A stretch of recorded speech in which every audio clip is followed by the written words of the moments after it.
सासू माँ बदल गई। तुम लोगों की तरह नहीं कि एक रोटी बनाओ, एक सब्जी बनाओ, फिर सारा दिन फ्री होकर घूमो।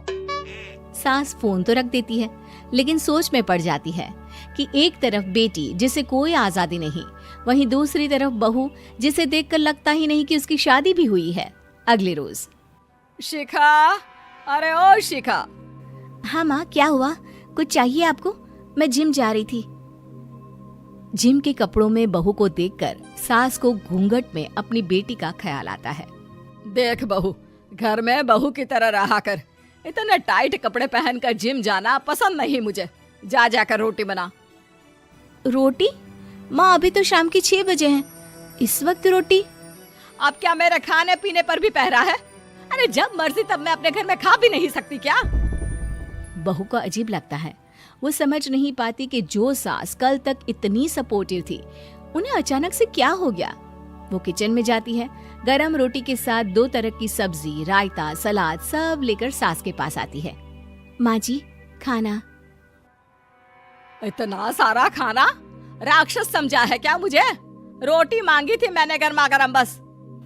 पर माँ जी, रोटी खाती किससे आप? सब्जी तो बनानी थी ना। अरे भूख मर गई मेरी तेरी बहस से। जा जाकर काम कर, अंदर पूरी रसोई साफ कर। बहू अंदर चली जाती है। थोड़ी देर में श्वेता घर आती है। अरे शिखा, जल्दी से चाय ला, पकवान बना, मेरी बेटी आई है। अरे नहीं नहीं माँ, ड्राइवर बाहर खड़ा है। मैं तो घर का कोई सामान खरीदने के बहाने यहाँ आ गई हूँ, मुझे जाना होगा।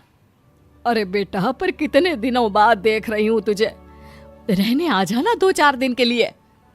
आ जाऊंगी माँ, जब मेरी सास मरेगी तब। मैं तो रोज मन्नत मानती हूँ कि मेरी सास मर जाए तो अच्छा है। अच्छा चल, जा रही हूँ माँ। हे भगवान, कैसे कैसे दिन देखने पड़ रहे हैं मेरी बेटी को।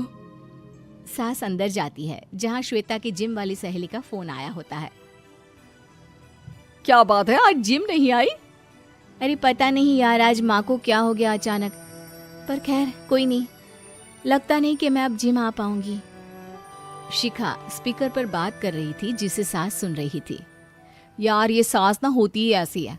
मैं तो कहती हूँ बुढ़िया जल्दी मरे और तू आराम से जिए। शिखा को सहेली की बात पर गुस्सा आ जाता है।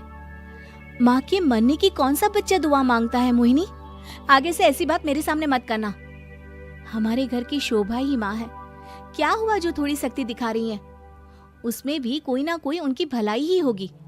मैं तो कहती हूँ भगवान मेरे जैसी सास सबको दे, जो सिर्फ माँ की तरह है। सास वाली तो कोई बात ही नहीं है उनमें। सास ये बात सुन रही थी। उनकी आंख में आंसू आ जाते हैं कि क्यों वो बेटी की किस्मत में बहू को भी भागीदार बना रही थी। शिखा, अरे ओ शिखा, क्या हो गया? जिम नहीं जाना क्या?